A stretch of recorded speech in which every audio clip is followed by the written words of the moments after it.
Next guest is the real housewife of Beverly Hills. She's spent her life hobnobbing with celebrities and even hosting royals. Well, now she's sharing her stories in a new book. A lot of stories. Candy Spelling is being very candid about her social life and what was going on behind those closed doors with her family. In Candy at Last, she really tells us a lot. So, Candy, welcome back to the couch. Thank you. It's She's nice so to funny. see She said she's a little nervous. Yeah, I was Come on. Just us. It's just us. Three of us. What do we know? Yeah. I've always been shy. We don't know nothing. Well, you weren't shy in the book because you revealed a lot, and it's been a long time coming. I think a lot of people were wondering when you were going to write a memoir.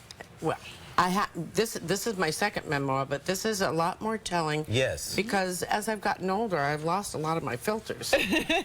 Really? Is that what it is? So in other words, you It's just don't give a crap anymore. You don't care what anybody Could be thinks. either one. Yes.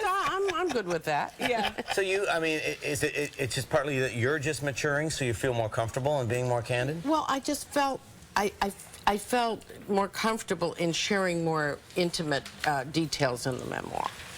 Well, now, you were married to a, well, I think mega Hollywood producer is probably the most Putting it appropriate lightly, way of saying it. But you really were amongst Hollywood royalty, and you saw the golden age of television happening. Oh, yes. And these are your favorite stories that you're telling for the first time in the book. Isn't that right? That's right. And so let's talk about the Liz Taylor story, which I absolutely love. Everybody who knows Liz Taylor knows that she loved jewelry. She was huge, you know, a huge jewelry collector. You guys actually had competitions over jewelry. We did, and I have to tell you that I always got a kick out of the fact that, you know, everybody loved to see what is Liz Taylor wearing, what piece of jewelry, and I got a kick out of the fact that she kind of enjoyed looking at my jewelry. So, you know, we'd always look each other up to say, okay, oh, you have emeralds on, I have emeralds on tonight. I mean, Who has the better emeralds? Competition, Yeah, huh? exactly. Competition. a little bit. Hey, hard to compete with Elizabeth Taylor's jewelry, but Yeah, but weren't you flattered that she was checking out yours? very, very flattered. You talk a lot about your family, and you're candid about your relationship with Tori. What is the status of your relationship with Tori right now? Oh, it's terrific.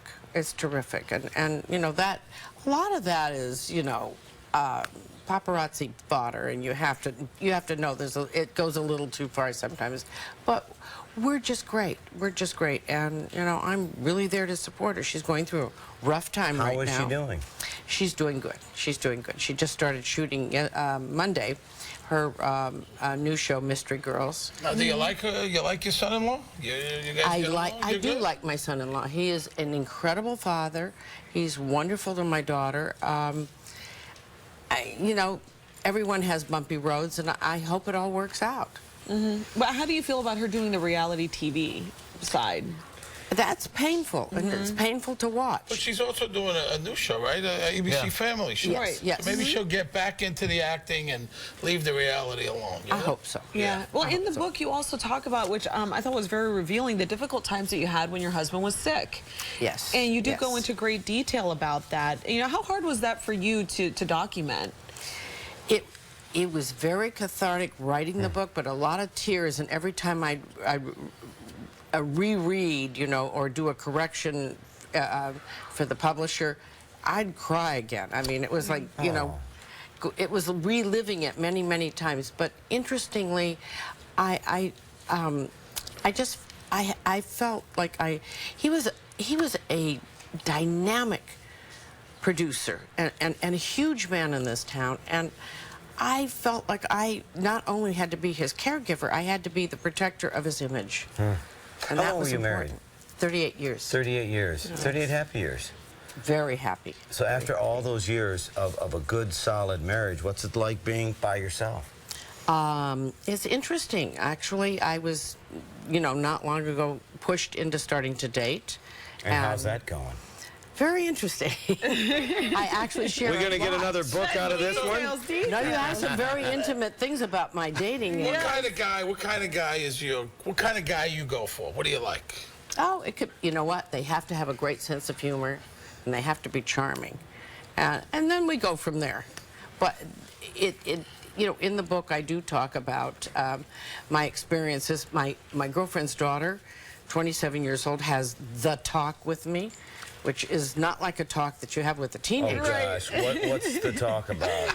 The talk's about if you're going to be intimate with a man, you have to have protected sex.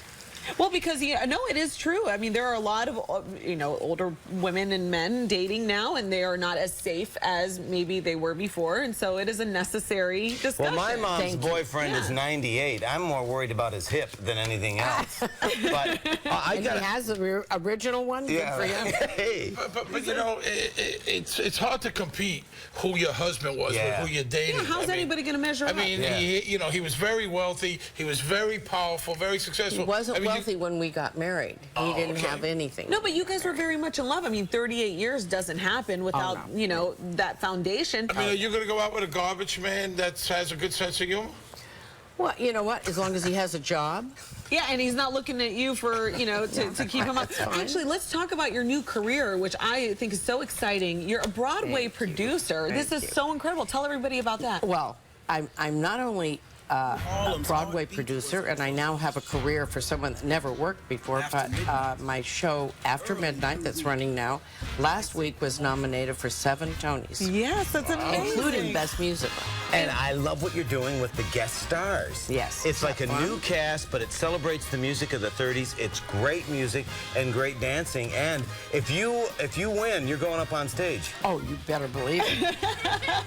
Well, she's not going to be shy then. When you're a producer above the titles, you for sure go up there. Absolutely. Good for you. Well, Candy Spelling, thank you so much for joining us this morning. And Candy at Last is available in bookstores everywhere. And it's a great read. Thank you so much. Thank you. Thank you. Give our love to your boyfriend. Okay. Oh.